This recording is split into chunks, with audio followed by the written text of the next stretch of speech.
พร้อมแล้วทั้งหมดเตรียมตัวกราบพระทำวัดเย็นครับทั้งหมดกราบพระพร้อมกันครับกราบกราบกราบกราบบารมีธรรมพ่อแม่ครูบาอาจารย์ครับทั้งหมดกล่าวคำบูชาพระรัตนตรัยพร้อมกันอิมินาสการะนะพุทธังอภิปูชยามะอิมินาสการะนะธัมมังอภิปูชยา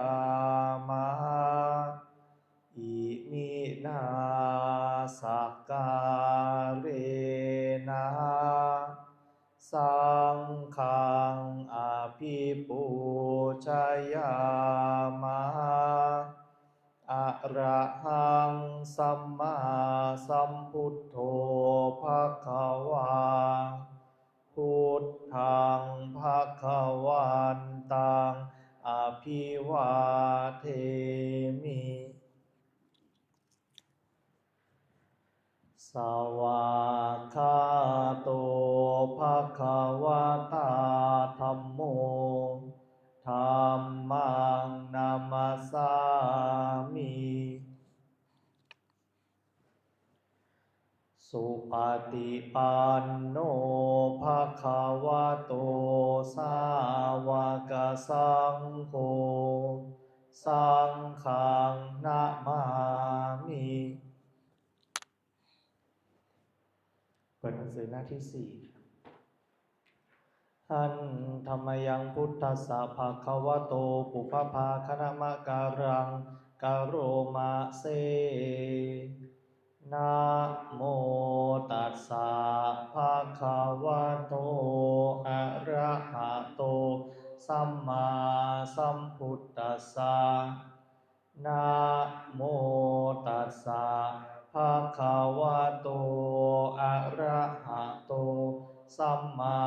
สัมพุทธัสสะนะโมตัสสะภะคะวะโตอะระหะโตสัมมาสัมพุทธัสสะพุทธังสารนังคัจฉามิธัมมังสารนังคัจฉา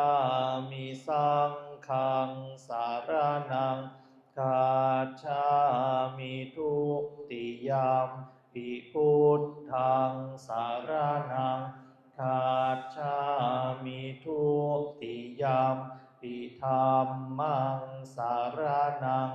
คัจฉามิทุติยมปิสังฆังสารนังคัจฉามิตาติยมปิพุทธังสารนังคัจฉามิตาติยมปิธัมมังสารนังคัจฉามิตาติยมปิสังฆังสารนังคัจฉามิธรรมที่พระพุทธเจ้าทรงแสดงไว้เพื่อประโยชน์ของสัตว์โลกเป็นธรรมที่เห็นได้ยากยิ่งสำหรับธรรมที่จะกล่าวต่อไปนี้เป็นธรรมที่สามารถกระทำความสงบอันประเสริฐและสามารถประทานซึ่งสมบัติทั้งปวงเป็นเครื่องสงบเหตุร้ายทั้งปวงเป็นเครื่องป้องกันอมนุษย์และยักษ์เป็นเครื่องระงับความตายก่อนกำหนดเวลาเป็นเครื่องขจัดความเศร้าโศกและโรคเป็นเครื่องย่ำยีกำลังของข้าศึกเป็นเครื่องจำเริญชัยชนะแด่พระราชาเป็นเครื่องนำสิ่งที่ไม่น่าปรารถนาทั้งปวงออกไป เป็นธรรมอันประเสริฐข้าพระเจ้าจักแสดงคุณธรรมเช่นนั้นตามสภาพที่เป็นจริงณที่ใดมีผู้กล่าวว่าจะสรรเสริญพระคุณอันประเสริฐของพระรัตนตรัยด้วยจิตที่เลื่อมใสณที่นั้นความสุขความสบายและความสวัสดีย่อมมีแก่ผู้นั้นตลอดกาลทุกเมื่อเปิดหนังสือไปหน้าที่8ครับ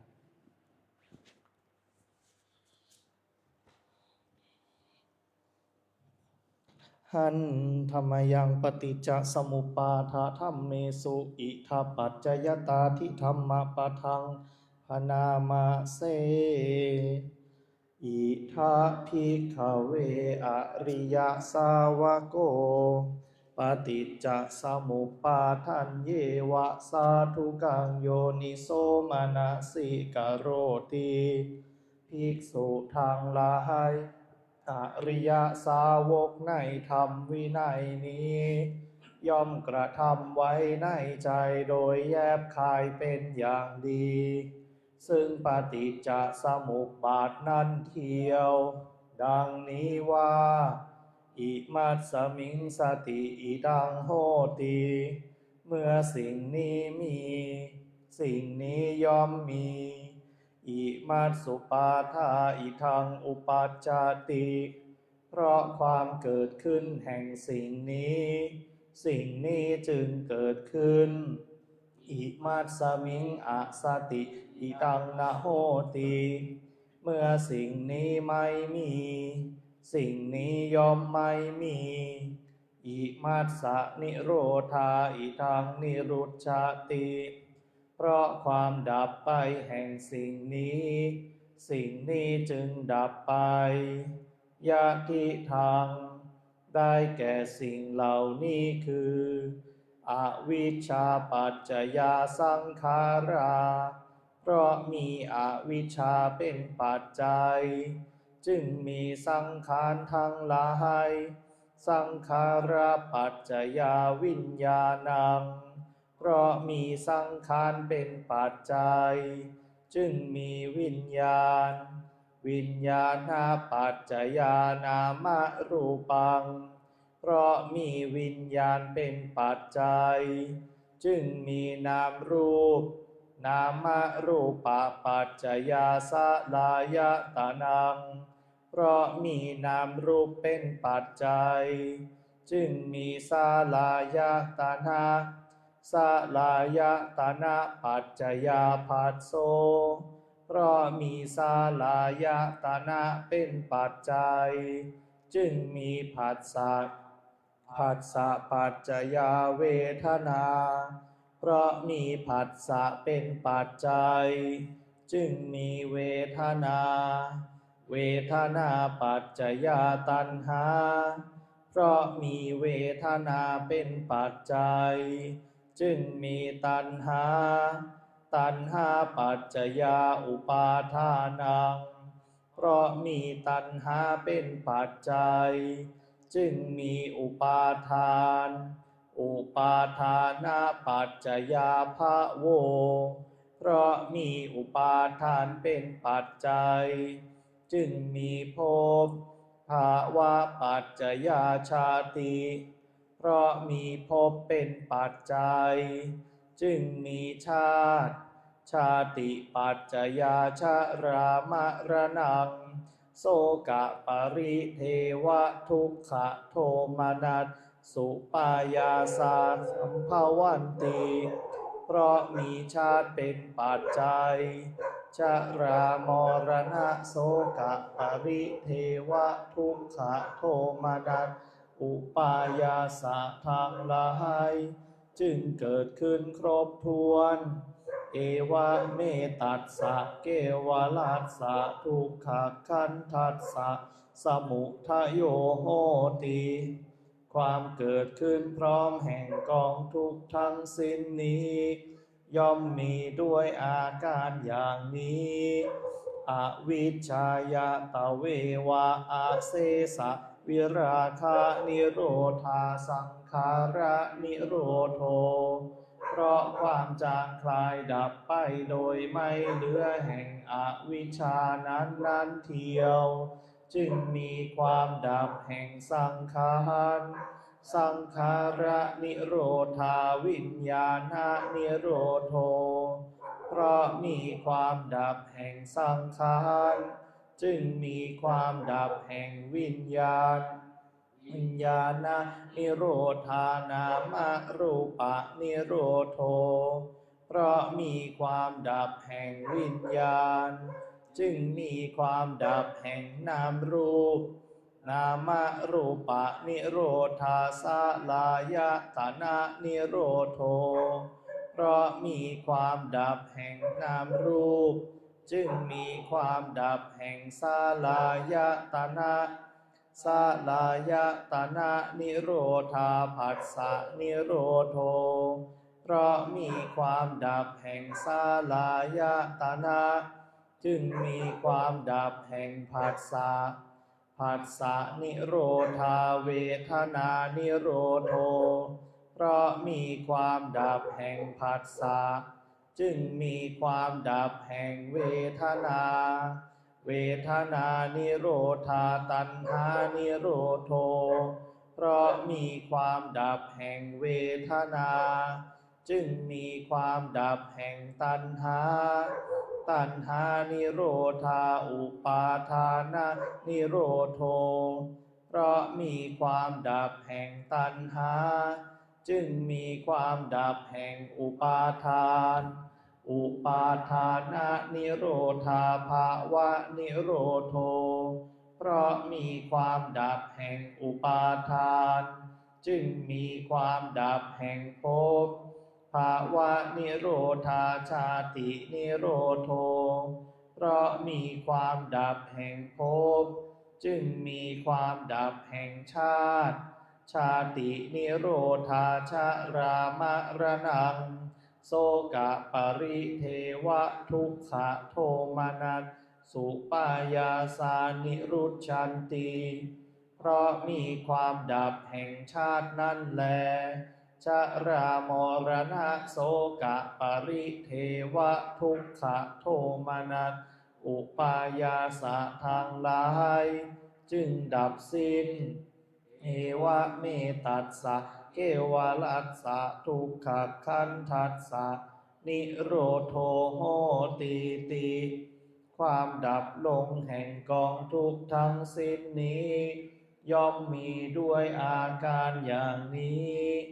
ดังนี้เปิดหนังสือไปที่หน้า39หน้า39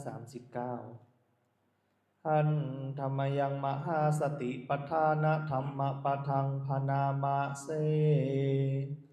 ดูกะระภิกษุทางหลายอีกข้อหนึ่งภิกษุเมื่อเดินก็รู้ชัดว่าเราเดินเมื่อยืนก็รู้ชัดว่าเรายืนเมื่อนั่งก็รู้ชัดว่าเรานั่งเมื่อนอนก็รู้ชัดว่าเรานอนหรือเธอตั้งกายไว้ด้วยอาการอย่างใดอย่างใดก็รู้ชัดอาการอย่างนั้นดังพันนามาชนี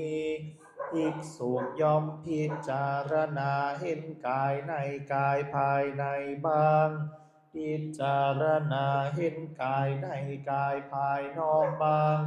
พิจารณาเห็นกายในกายทั้งภายในทั้งภายนอกบ้างพิจารณาเห็นธรรมคือความเกิดขึ้นในกายบ้างพิจารณาเห็นธรรมคือความเสื่อมในกายบ้างพิจารณาเห็นธรรมคือทั้งความเกิดขึ้นทั้งความเสื่อมในกายบ้างย่อมอยู่อีกอย่างหนึ่งสติของเธอที่ตั้งมั่นอยู่ว่ากายมีอยู่ก็เพียงสักว่าความรู้เพี พียงสักว่าอาศัยระลึกเท่านั้นเธอเป็นผู้อันตัณหาและทิฏฐิไม่อาศัยอยู่แล้วและไม่ถือมั่นอะไรอะไรในโลกดูกระภิกษุทั้งหลายอย่างนี้แลภิกษุชื่อว่าพิจารณาเห็นกายในกายอยู่ดูกระภิกษุทั้งหลายอีกข้อหนึ่งภิกษุย่อมทำความรู้สึกตัวในการก้าวในการถอยในการแลในการเลี้ยวในการคูเข้าในการเหยียดออกในการทรงผ้าสังฆาติบาทและจีวรในการฉันการดื่มการเคี้ยวการลิ้มในการถ่ายอุจจาระและปัสสาวะย่อมทำความรู้สึกตัวในการเดินการยืนการนั่งการหลับการตื่นการพูดการนิ่งดังพันนามาชนี้ภิกษุย่อมพิจารณาเห็นกายในกายภายในบ้างพิจารณาเห็นกายในกายภายนอกบ้างพิจารณาเห็นกายในกายทั้งภายในทั้งภายนอกบ้างพิจารณาเห็นธรรมคือความเกิดขึ้นในกายบ้างพิจารณาเห็นธรรมคือความเสื่อมในกายบ้างพิจารณาเห็นธรรมคือทั้งความเกิดขึ้นทั้งความเสื่อมในกายบ้างย่อมอยู่อีกอย่างหนึ่งสติของเธอที่ตั้งมั่นอยู่ว่ากายมีอยู่ก็เพียงสักว่าความรู้เพียงสักว่าอาศัยระลึกเท่านั้นเธอเป็นผู้อันตัณหาและทิฏฐิไม่อาศัยอยู่แล้ว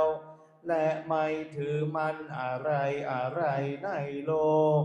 ดูกระภิกษุทั้งหลายอย่างนี้แลภิกษุชื่อว่าพิจารณาเห็นกายในกายอยู่ดูกระภิกษุทั้งหลายอีกข้อหนึ่ง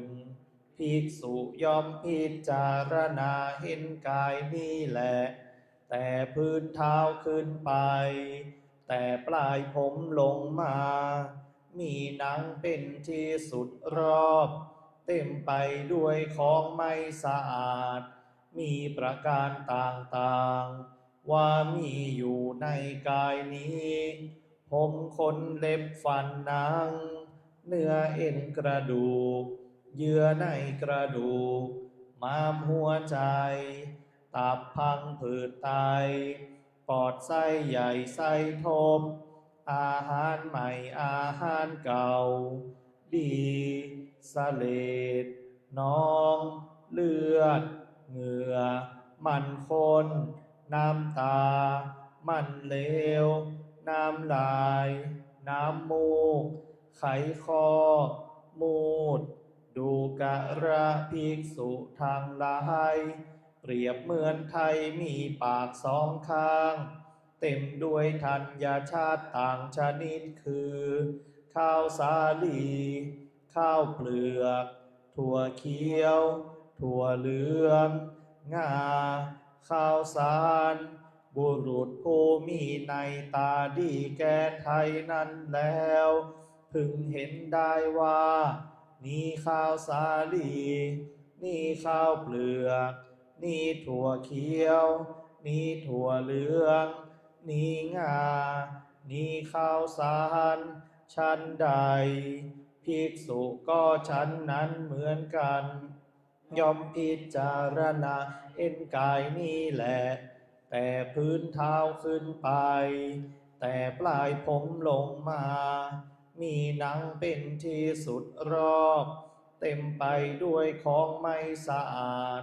มีประการต่าง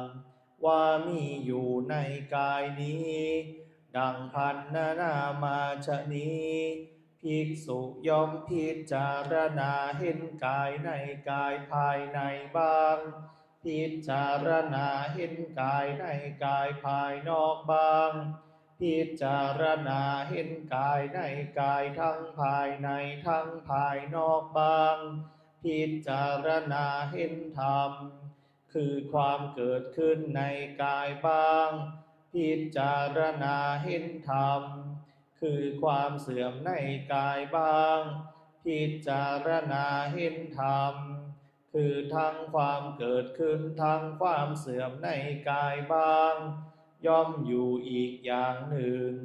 สติของเธอที่ตั้งมั่นอยู่ว่ากายมีอยู่ก็เพียงสักว่าความรู้เพียงสักว่าอาศัยระลึกเท่านั้นเธอเป็นผู้อันตัณหาและทิฏฐิไม่อาศัยอยู่แล้วและไม่ถือมั่นอะไรอะไรในโลกดูกระภิกษุทั้งหลายอย่างนี้แลภิกษุชื่อว่าพิจารณาเห็นกายในกายอยู่เปิดหนังสือหน้า89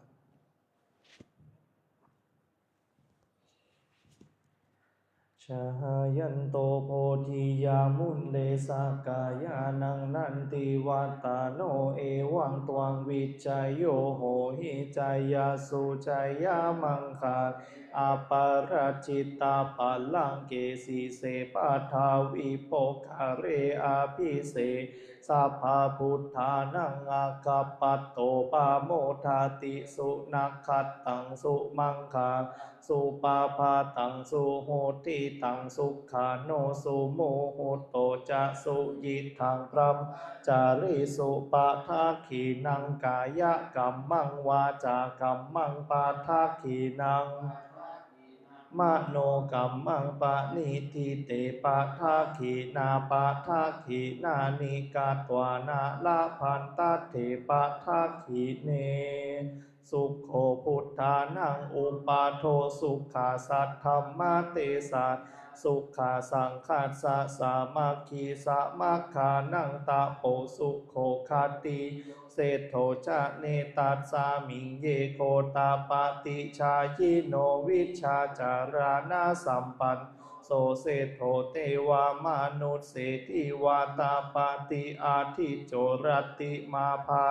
จันทิมาสันนัตโธคาติโยตาปติชายิตาปติ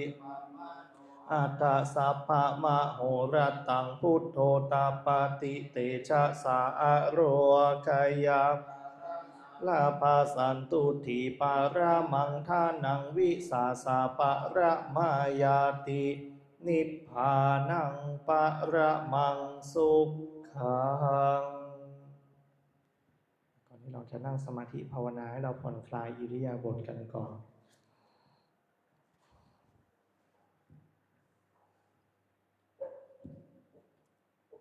ขยับร่างกายผ่อนคลาย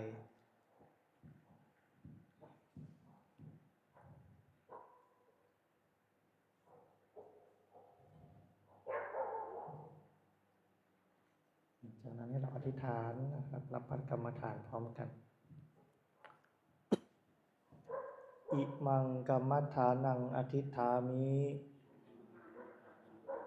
อิมังภาวนานังอธิษฐามิให้เรามีสติคือมีความระลึกมีความรู้ตัวเรียกว่าสติที่ถูกต้องหรือสัมมาสติเนี่ยความระลึกชอบนี้เราก็ต้องกลับมาระลึกที่กายเวทนาจิตธรรมดังที่มีปรากฏในมหาสติปัฏฐานสูตรหรือแม้กระทั่งในบทที่เราเพิ่งสวดสาธยายกันไปอยู่ในหมวดของกายในหมวดของกายก็คือในร่างกายนี้ร่างกายเรานี่แหละกายภายในก็คือกายนี้แหละกายเรากายที่เราใช้มันอยู่ทุกวันนี้กายภายนอกก็คือ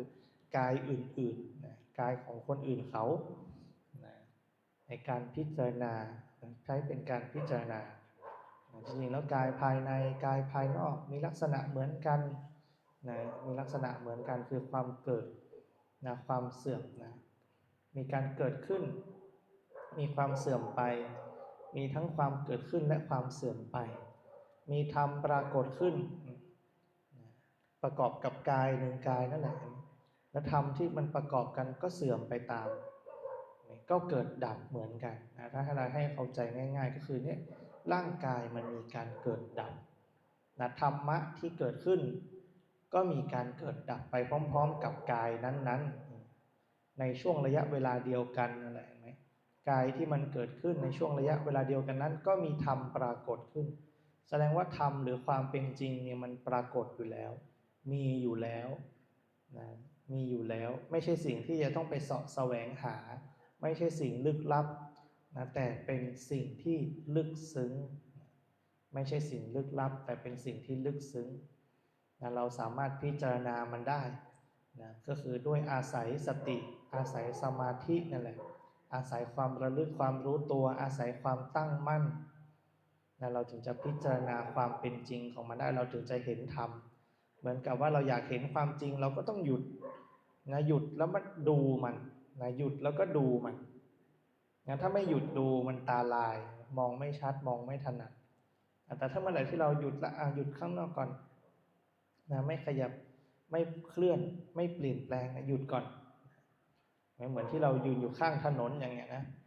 ถ้าเรายืนอยู่ข้างถนนเราก็จะเห็นรถที่มันแล่นผ่านไปผ่านมาแต่ถ้าเราเป็นคนขับรถเองเห็นไหมเรากำลังขับรถอยู่เราก็จะมามองรถคันอื่นๆไม่เห็นรายละเอียดไม่ได้ก็ไม่เห็นแต่รถข้างหน้ารถข้างหลังรถข้างๆรถทางนี้จะมารถทางนั้นจะมาเราก็ต้องมองไปรอบๆมองไปรอบๆฉะนั้นก็คือการตามมันไปนั่นแหละตามรู้ข้างหน้ารู้ข้างหน้าทีรู้ข้างหลังทีเปลี่ยนแปลงเราก็จะไม่ทันพิจารณาตามความเป็นจริงไม่เห็นรายละเอียดของมัน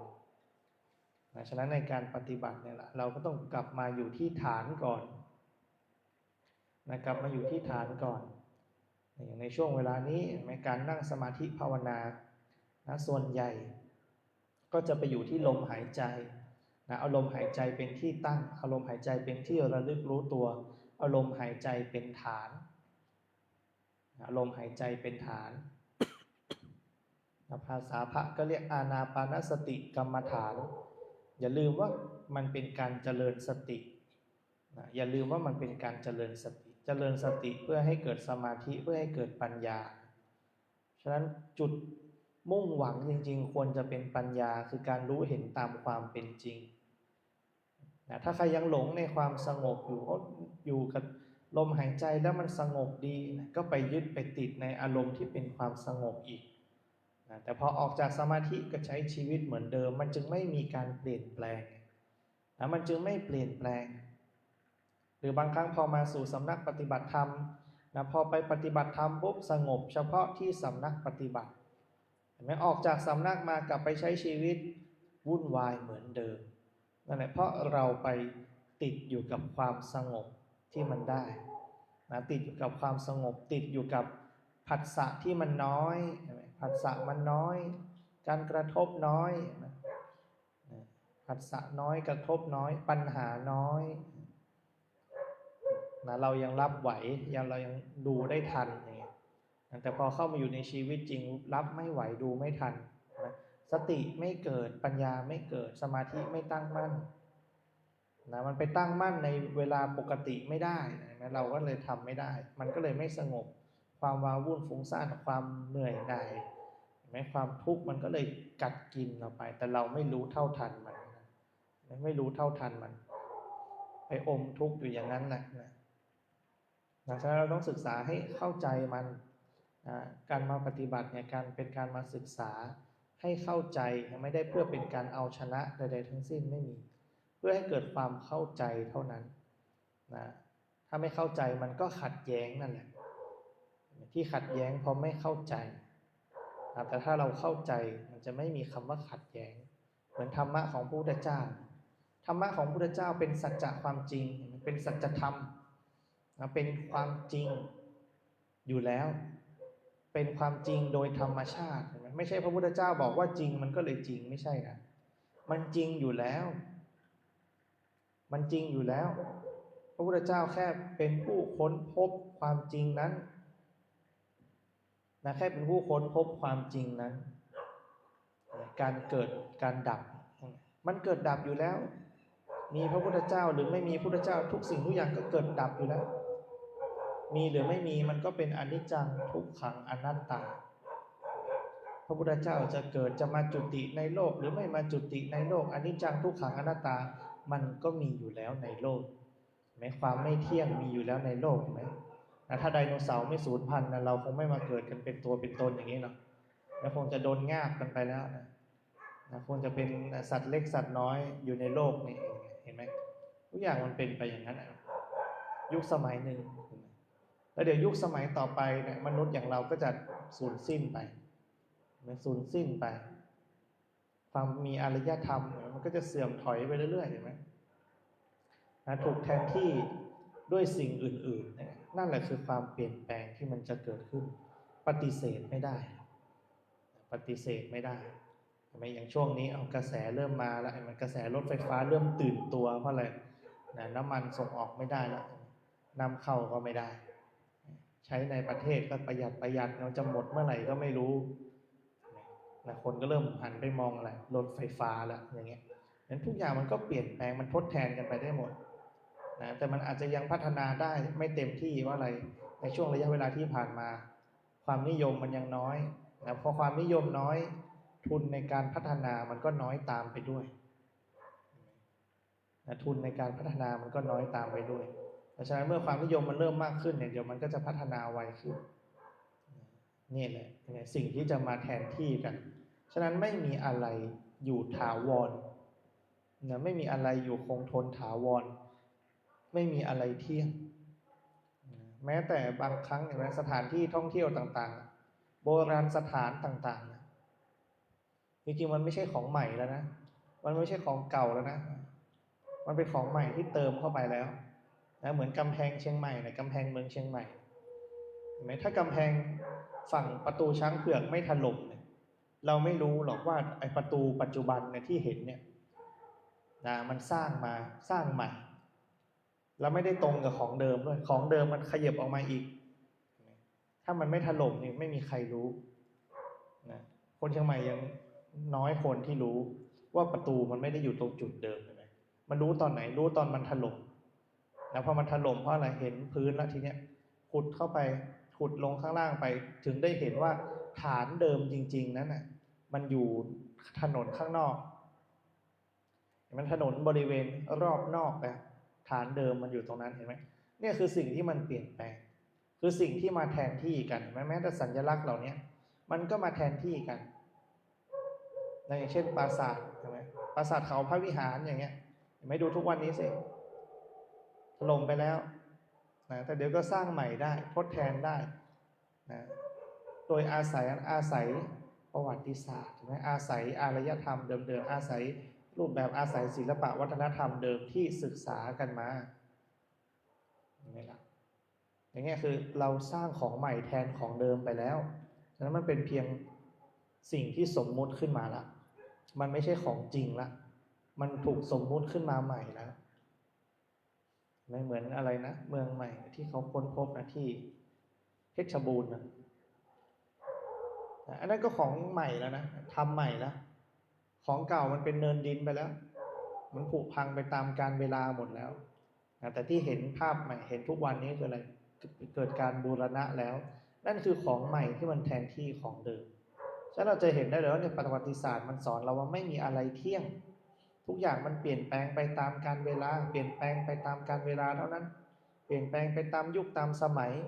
เห็นไหมตามความนิยมตามอะไรการพัฒนาเนี่ยเขาเรียกว่าการพัฒนาจริงๆมันเป็นการทำชีวิตให้ขี้เกียจขึ้นนะทำชีวิตให้ขี้เกียจขึ้นไม่ได้ขยันขึ้นมาเลยความสะดวกสบายมากขึ้นทำให้เราขี้เกียจมากขึ้นตามไปด้วยนี่แหละคือการเปลี่ยนแปลงของโลกมันเปลี่ยนแปลงอยู่แล้วเปลี่ยนแปลงอยู่ตลอดเวลา เราจะมานั่งปฏิบัติธรรมหรือไม่นั่งปฏิบัติธรรมมันก็เปลี่ยนแปลงอยู่แล้วฉะนั้นเนี่ยคือความจริง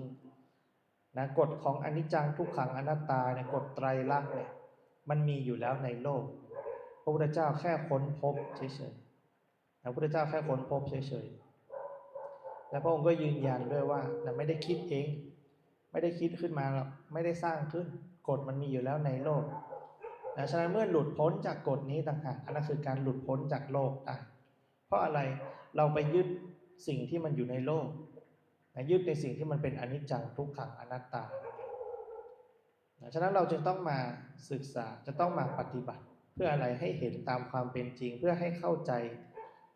ความเป็นจริงของโลกนั่นถึงเรียกว่าเข้าใจธรรมะนั่นถึงเรียกว่าเข้าใจธรรมะนั่นถึงเรียกว่าเข้าใจธรรมต้องเข้าใจความเป็นจริงของโลกนั่นจึงจะเข้าใจจริงๆแล้วพอเรากลับมาอยู่ที่ฐานกลับมาอยู่ที่กายกลับมาอยู่ที่กายที่หายใจอยู่เราก็จะเห็นว่าหายใจในขณะที่เรารู้ลมหายใจเข้ารู้ลมหายใจออกจะสั้นจะยาวก็ตามแล้วพอเรามีสติคอยระลึกคอยรู้คอยทำไว้ในใจอยู่เรื่อยๆพอมันตั้งมั่นเราจะเห็นแล้วว่าในขณะที่ตั้งมั่นนั้นมันเป็นเพียงกายเท่านั้นที่หายใจเป็นการทำงานของร่างกายเฉยๆทางวิทยาศาสตร์เรียกว่าระบบอะไรระบบหายใจระบบหายใจมันก็เป็นธรรมชาติของร่างกายเห็นไหมคนสัตว์สิ่งมีชีวิตล้วนแล้วแต่หายใจหายใจเข้าเอาอย่างหนึ่งเข้าไปหายใจออกเอาอย่างหนึ่ง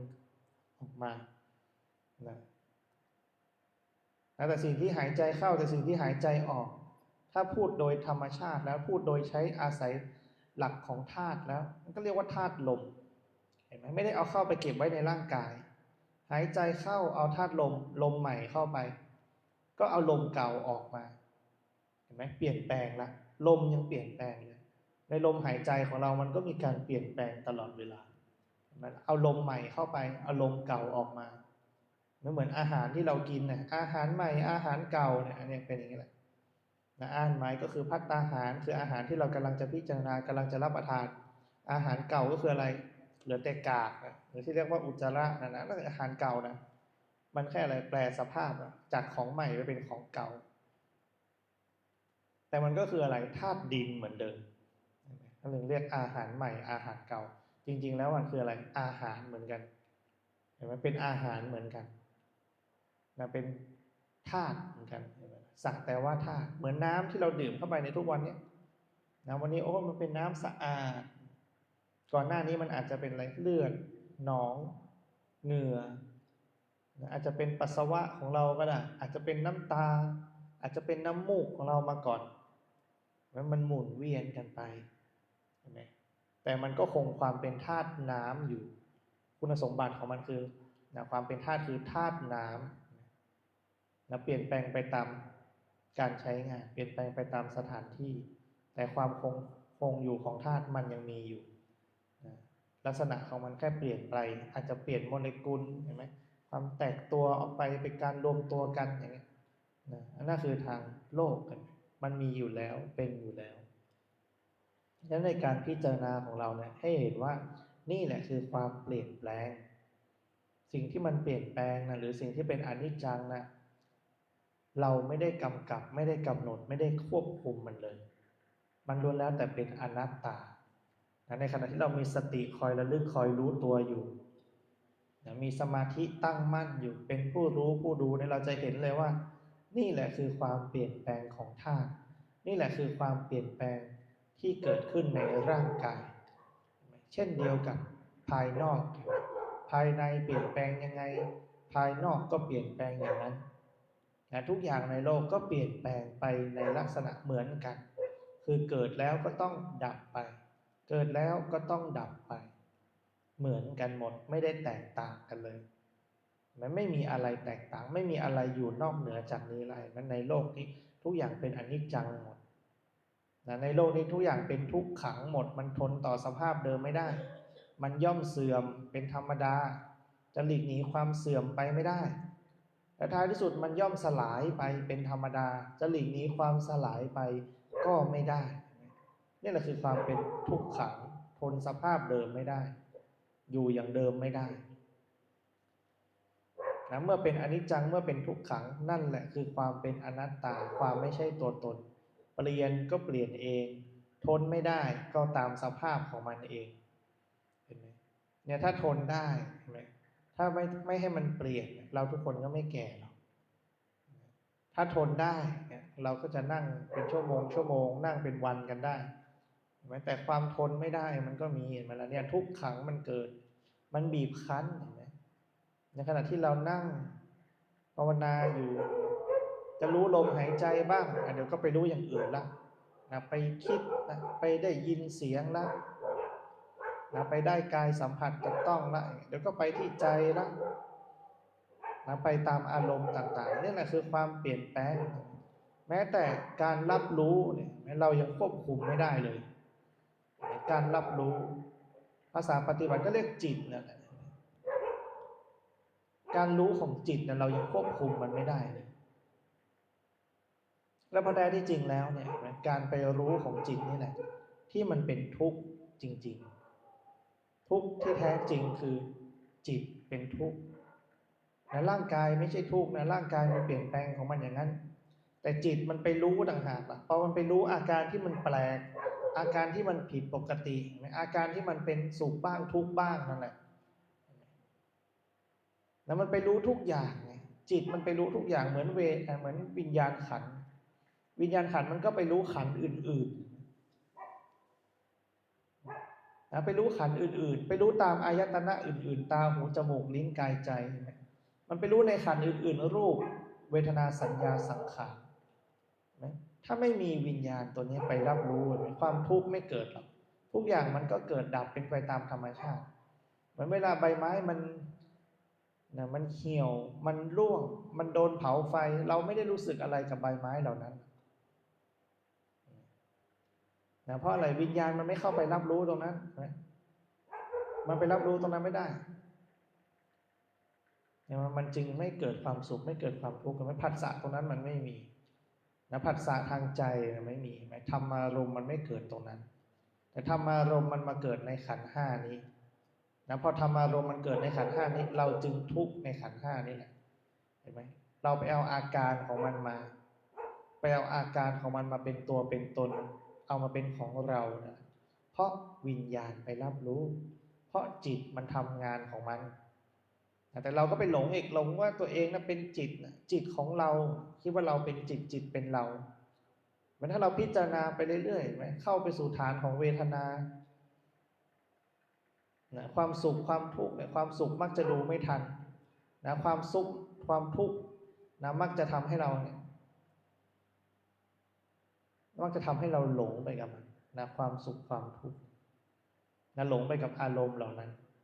ถ้าความสุขก็จะเกิดความเพลิดเพลินความทุกข์ก็จะเกิดหลงในทุกข์ทนอยู่กับทุกข์เอาทุกข์มาเป็นตัวเป็นตนนั่นแหละแต่ถ้าเราพิจารณาเราเห็นจะไล่จากกายละไปเวทนาไปเวทนาไปเป็นอารมณ์ที่เกิดขึ้นไปรู้อารมณ์ที่เกิดขึ้นความสุขความทุกข์ก็แท้จริงๆแล้วมันก็เป็นจิตนี่แหละจิตนี่แหละมันไปปรุงให้เป็นสุขเป็นทุกข์อย่างนี้เป็นสุขนะอย่างนี้เป็นทุกข์นะแล้วเราก็ยินดีพอใจในสุขในทุกข์เหล่านั้นสภาวะของจิตมันก็เลยเกิดไหมเป็นจิตที่มีราคะโทสะโมหะก็มีความยินดีพอใจในสุขยินดีพอใจในสุขไม่ยินดีไม่พอใจในทุกข์สุขทุกข์ใครกำหนดมันคิดไปเองทั้งนั้นมันสมมุติไปเองทั้งนั้นเนี่ยถ้าเราพิจารณาธรรมทั้งหลายก็เกิดขึ้นแล้วจากการพิจารณากายเอาละทีนี้กายดับพิจารณาเวทนาต่อเวทนาก็ดับไปถึงจิตแล้วพิจารณาจิตมันก็ดับแต่ทุกอย่างธรรมะมันจึงเกิดขึ้นในกายในเวทนาในจิตและแม้แต่ในธรรมและการเกิดดับมีปรากฏอยู่แล้วเห็นไหมในทุกธรรมในทุกความเป็นจริงแม้จริงโดยสมมุติก็เกิดดับจริงโดยสมมุติก็เกิดดับแม้แต่สมมุติของเราเห็นไหมบางครั้งก็ยังลืมสมมุติเลยบางครั้งยังลืมสมมุติเลยตั้งใจจะอย่างนี้เห็นไหมมีสัญญาแล้วพอมีสัญญาแล้วลืมก็มีเห็นไหม ฉะนั้นอนิจจังทุกขังอนัตตามันอยู่ทุกที่อยู่ตลอดเวลาขึ้นอยู่กับว่าเราในผู้ปฏิบัติจะมีสติคือระลึกรู้ถึงการมีอยู่ของมันไหมมีสมาธิคือมีความตั้งมั่นดูมันไหมถ้ามีความระลึกรู้ถึงการมีอยู่ของอนิจจังทุกขังอนัตตามีความตั้งมั่นที่จะดูที่จะสังเกตสิ่งที่มันเป็นอนิจจังทุกขังอนัตตาสังเกตสิ่งใดสิ่งหนึ่งให้เห็นถึงความเป็นอนิจจังทุกขังอนัตตาของสิ่งนั้นๆแล้วปัญญาถึงจะเกิดปัญญาถึงจะเกิดขึ้นมันต้องมีสติต้องมีสมาธิต้องอาศัยทั้งสองอย่างอาศัยตัวใดตัวหนึ่งไม่ได้อาจจะมีสมาธิก็ได้ใช่ไหมแต่ไม่ระลึกรู้เนี่ยปัญญาไม่เกิดหรอกรู้นะแต่ไม่ทำไม่ตั้งมั่นก็ปัญญาก็ไม่เกิดฉะนั้นการปฏิบัติเพื่อเจริญปัญญาต้องอาศัยฐานก่อนอาศัยฐานแล้วตั้งมั่นอยู่กับฐานนั้นอาศัยฐานก็คือมีสติปัฏฐานตั้งมั่นอยู่กับฐานนั้นก็คือมีสมาธิเห็นไหมเราจึงจะเห็นฐานนั้นฉะนั้นฐานอื่นนะมันดูยากพระพุทธเจ้าถึงให้เรากลับมาดูที่กายที่ใจของเราครูบาอาจารย์ทั้งหลายก็ถึงกลับมาดูที่อะไรกายใจนี่แหละศึกษาก็ศึกษาภายในก่อนให้มันท่องแท้ไม่ภายนอกมันไม่เสื่อมสักทีมันไม่สลายสักทีนี่นะเห็นไหมภายนอกมันไม่เสื่อมสักทีไม่สลายสักทีนี่มีแต่เราเนี่ยแหละจะตายก่อนจะเสื่อมก่อนจะสลายไปก่อนอีกฉะนั้นเราต้องกลับมาดูนี่กลับมาดูในสิ่งที่เรายึดนะกลับไปดูในสิ่งที่เราพอใจกับมันดูสิความพอใจมีอยู่ตลอดเวลาไหมนะความห่วงหาอะไรมีอยู่ตลอดเวลาไหมนะสิ่งที่เราว่ารักสิ่งที่เราปรารถนาเราปรารถนามันตลอดเวลาไหมเรารักมันตลอดเวลาไหมหรือรักทุกครั้งที่เห็นพอใจทุกครั้งที่เห็นพอใจทุกครั้งที่ได้ยินพอใจทุกครั้งที่ได้กลิ่นหรือว่าพอใจตลอดเวลาแล้วพอใจเฉพาะที่เห็นหรือเปล่าพอใจเฉพาะที่ได้กลิ่นได้ลิ้มรสได้สัมผัสจับต้องหรือเปล่าได้ยินได้ฟังหรือเปล่าหรือว่าพอใจตลอดเวลาเนี่ยเราลองกลับไปพิจารณากันดูนะว่าความพอใจของความพอใจความไม่พอใจของเราเนี่ยเกิดขึ้นตอนไหนเกิดขึ้นตลอดเวลาหรือเกิดขึ้นบางช่วงขณะนี่แหละแม้แต่สิ่งนี้มันก็เปลี่ยนแปลงเกิดดับเหมือนกันเดี๋ยวมีเดี๋ยวก็ไม่มีจากมีไปสู่ไม่มีจากไม่มีไปสู่มีไม่ควบคุมอะไรไม่ได้เราหลงไปตามมันต่างหากเราไม่ใช่เป็นคนคิดไม่ได้เป็นคนกำกับกำหนดแต่ไปเอาอาการเหล่านั้นแล้วอุปมาอุปไมยอุปทานเอาว่าเป็นของเราเป็นตัวเรานั่นแหละคือสิ่งที่เราหลงอยู่นั่นแหละคือโลกความเป็นจริงของมันเท่านั้นแหละจะทำให้เราแยกแยะออกได้ก่อนจะเห็นความเป็นจริงของมันเราก็ต้องเป็นผู้รู้ผู้ดูมันศึกษามันนะศึกษามันศึกษาสิ่งเหล่านี้แหละศึกษาดูสิอะไรที่เรายึดมั่นถือมั่นอะไรที่เราพอใจเนี่ยมาตอนนี้เพิ่งอาจจะมานึกก็ได้เราพอใจอะไรบ้างนะเราไม่พอใจอะไรบ้างนะมันนึกตอนนี้แหละแต่จริงอะไรลืมไปแล้วไม่ได้นึกถึงตลอดเวลาแต่นึกถึงบางเวลานึกถึงบางเวลาเหมือนหลวงพ่อท่านสอนเลยนะลูกนึกถึงพ่อแม่บางเวลาใช่ไหมลูกนึกถึงพ่อแม่บางเวลาสามีนึกถึงภรรยาบางเวลาภรรยานึกถึงสามีบางเวลาไม่ทุกคนล้วนแล้วแต่นึกถึงคนอื่นบางเวลาแม้กระทั่งนึกถึงตัวเองยังนึกถึงบางเวลาเลยไม่ได้นึกถึงตลอดเห็นไหมนึกถึงตอนไหนบ้างอะไรจะเป็นประโยชน์กับฉันเนี่ยนึกถึงตัวเองตอนนั้นแหละอะไรจะทำให้ฉันมีความสุขนึกถึงตัวเองตอนนั้นแหละแต่เวลาที่ตัวเองไปทนทุกข์เนี่ยไม่ได้นึกหรอกเห็นไหมไม่ได้นึกนะไม่ได้รู้เลยหลงเนี่ยหลงไปกับโลกยินยอม ตกลงปรงใจกับโลกละฉันขอมีความสุขแป๊บนึงก็ได้นะเดี๋ยวไปทนทุกข์เอาทีหลังใช่ไหมแต่ก่อนมันก็มีคำสอนนะลำบากตอนนี้สบายตอนหน้าจริงๆไม่มีหรอกลำบากตอนนี้ตอนหน้าก็ลำบากเหมือนกันยังไงอยู่กับโลกมันก็ลำบากอยู่ยังไงกับโลกมันก็ทุกข์อยู่ดีเลยดูอย่างตอนนี้สภาพตอนนี้สิใช่ไหมถ้าใครมีลูกมีหลานเนี่ยแทบจะนึกไม่ออกเลยนะอนาคตเนี่ยมันเรียนจบแล้วมันจะทำงานอะไรกันเห็นไหมมันจะมีงานอะไรให้มันทำอยู่มันจะหาเลี้ยงชีพด้วยวิธีไหนมันจะเอาอะไรกินยังนึกไม่ออกเลยนี่ขนาดมีหลานอยู่ป .5 เนี่ยยังนึกไม่ออกเลยอนาคตของเขารุ่นเขาเนี่ยเจนอะไรเนี่ยเจนอัลฟาโตมาเขาจะทำอะไรขนาดแม้แต่เราเนี่ยเห็นไหมนั่งอยู่เนี่ยถ้าไม่อยู่ที่นี่นะออกไปทำอะไรนึกไม่ออกเลยเนี่ยคือความเปลี่ยนแปลงของโลกแต่ถ้าเราไม่รู้เท่าทันโลกก็จับกระแสไม่ถูกจับกระแสไม่ถูกฉะนั้นมันไม่ใช่เรื่องของธรรมะอย่างเดียวมันเป็นเรื่องของความจริง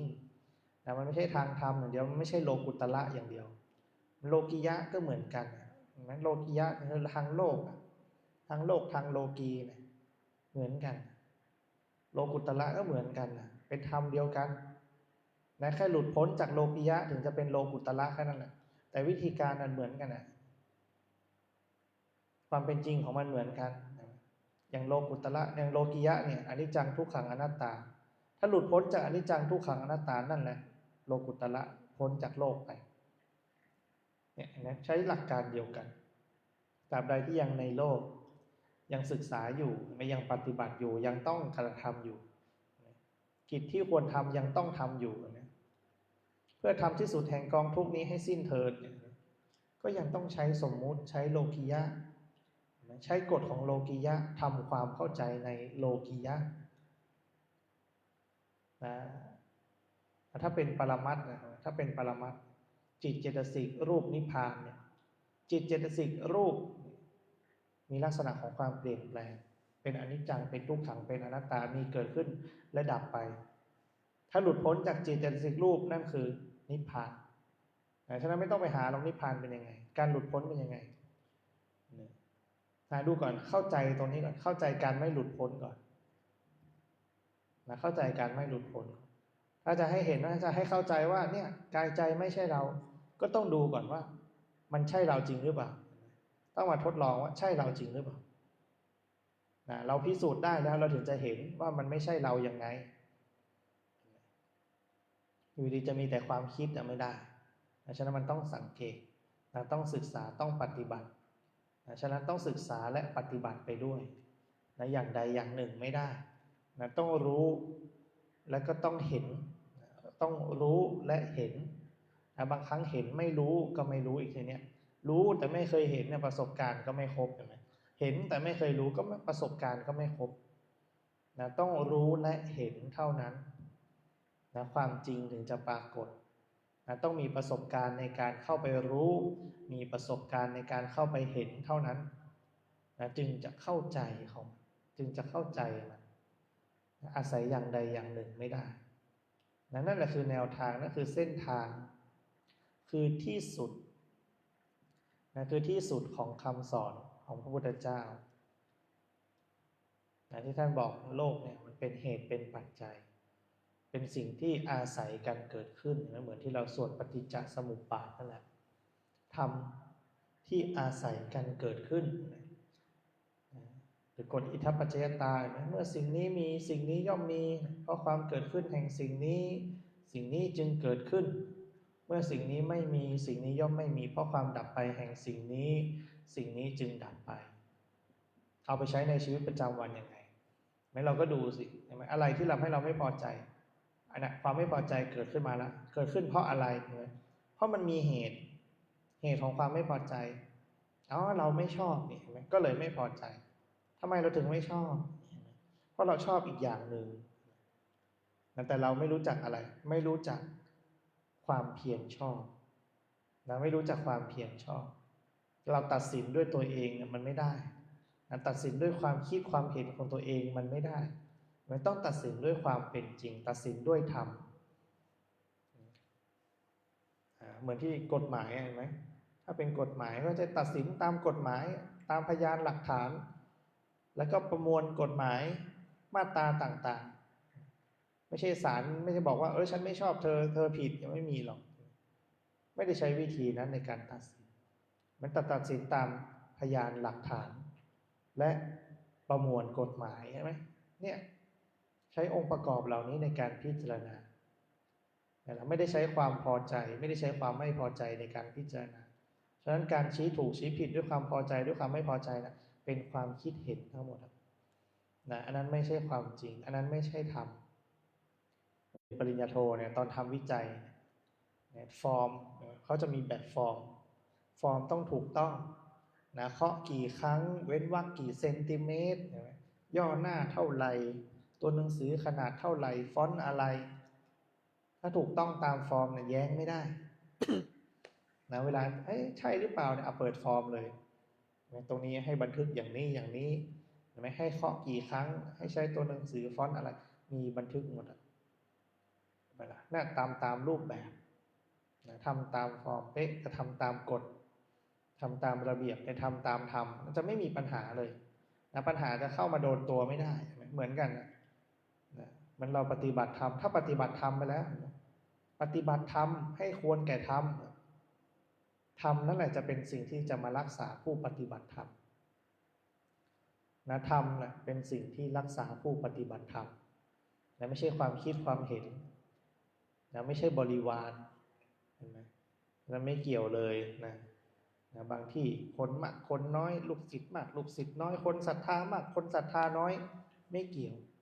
พรรษามากพรรษาน้อยมียศไม่มียศเนี่ยไม่เกี่ยวเลยนะธรรมเท่านั้นแหละที่จะคุ้มครองปกป้องผู้ที่ปฏิบัติธรรมอย่างเราแต่ความเป็นฆราวาสนะหลายๆคนเป็นฆราวาสก็นี่แหละธรรมที่เราควรนำไปปฏิบัติก็อะไรทานศีลภาวนาเนี่ยมีศีลธรรมจรรยาเนี่ยนั่นแหละพอมีศีลมีธรรมนะเบญจศีลเบญจธรรมอย่างเงี้ยนะรู้จักงดเว้นบางอย่างเห็นไหมก็คืออะไรละความชั่วนะเบญจธรรมก็คือสิ่งที่ควรกระทำนั่นแหละคือไปทำความดีเห็นไหมทำความดีละเว้นความชั่วนี่สิ่งเหล่านี้แหละจะคุ้มครองเรามันจะคุ้มครองผู้ที่ปฏิบัติตามนั่นแหละนะฉะนั้นเราอยากได้ผลยังไงต้องสร้างเหตุอยากกินมะม่วงก็ต้องปลูกมะม่วงนะอยากกินทุเรียนต้องปลูกทุเรียนเดี๋ยวนี้ไม่ต้องปลูกแล้วซื้อเอาก็ได้นะอยากกินก็ไปซื้ออย่างเงี้ยไม่ซื้อจะได้กินไหมนะใช่หลับตานึกนะครับยังไม่เป็นเทวดานะยังไม่ได้นะเสวยทิพย์นะไม่ได้กินของทิพย์นะนึกเอามันไม่ค่อยมาหรอกนะนึกเอามันไม่มาฉะนั้นทำเหตุให้มันถูกเลยอีกอย่างหนึ่งคืออะไรอยากมีเงินต้องทำงานนะอยากมีเงินต้องทำงานนะเงินมาจากอะไรจริงๆอยากสอนไว้นั่นแหละโอ้เอาโพสเฟซบุ๊กเลยเนาะเงินมาจากมึงทำงานไม่ใช่มาจากมูทำงาน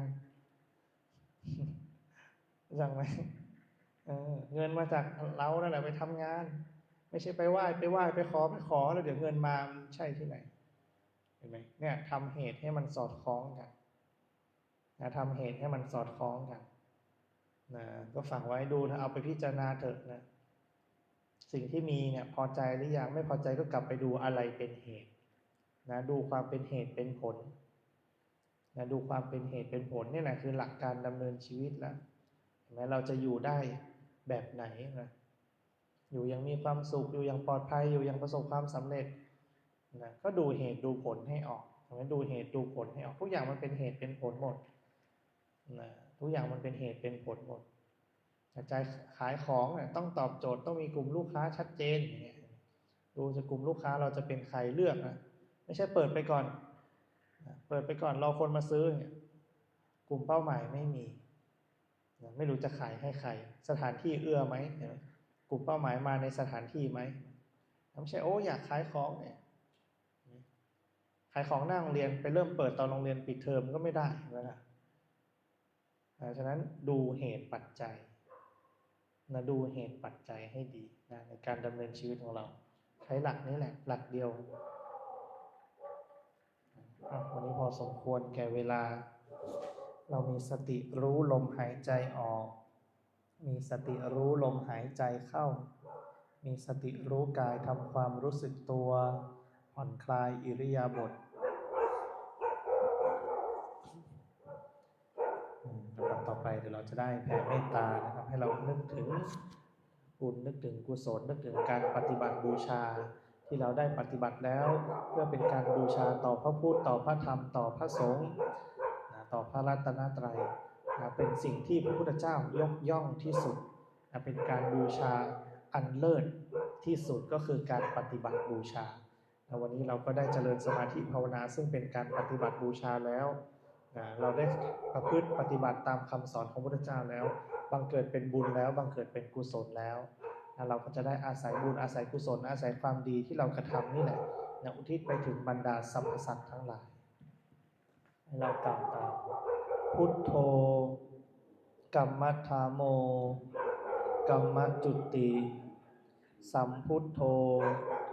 ปโตเมตังปรชีวินังสุขโตจุติจิตตะเมตตานิพพานังสุขโตจุติข้าพเจ้าขออุทิศแผ่บุญกุศลคุณงามความดีที่ข้าพเจ้าได้กระทำแล้วในวันนี้ขออุทิศถึงบรรดาสรรพสัตว์ทั้งหลายทั่วสากลโลกทั้งบิดามารดาปู่ย่าตายายลูกหลานญาติมิตรบรรพบุรุษเทวบุตรเทวดาตลอดจนสรรพสัตว์ทั้งหลายทั่วสากลโลกมนุษย์อสุรกายสัตว์นรกทั้งหลายขอให้ท่านได้มีส่วนในบุญกุศลที่ข้าพเจ้าได้กระทำแล้วหากบุญใดกุศลใดไปไม่ถึงขออาราธนาอัญเชิญพุทธบารมีธรรมบารมีสังฆบารมีจงเป็นกำลังในการอุทิศแผ่บุญกุศลของข้าพเจ้าให้ไปถึงสรรพสัตว์ทั้งหลายทั่วสากลโลกด้วยเถิดอิมังตานากัมมังนิพพานาปัจจายโยโหนตุโนนิจังอิมังศีลกัมนิพพานาปัจจายโยโหนตุโนนิจังอิมังภาวนากัมนิพพานาปัจจายโยโหนตุโนนิจังยังกินจิกุสากาตาปังกัมมังสัพเพหิกาเตกาตังปุญญังโนอนุโมตันตุสุนันตุโพนโตเยเตวะอัสสามิงทานอาทิกาตาติขายุกาสาตาหนตุสัพพสัตตาสุขีอัตตานังปริหารันตุมาตาปิตาสุขีตาหนตุปามุญจันตุสัพเพยาติกาสุขีตาหนตุทุกขาปามุญจันตุสัพเพอายาติกาสุขีตาทุกขาปามุญจันตุสัพเพปิสาสัพเพยัคขาสัพเพเปตาสุขีตาหนตุปามุญจันตุสัพเพนักขัตตาสุขีตาหนตุทุกขาปามุญจันตุสัพเพเทวา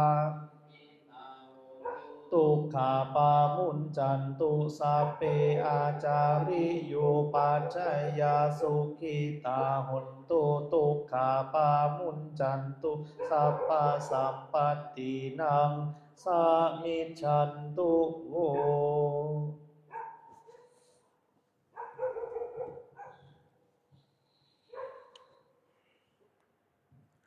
วันตามิพุทธังสัพพังเมโตสังฆามาทามิพันเตวันตามิธัมมังสัพพังเมโตสังฆามาทามิ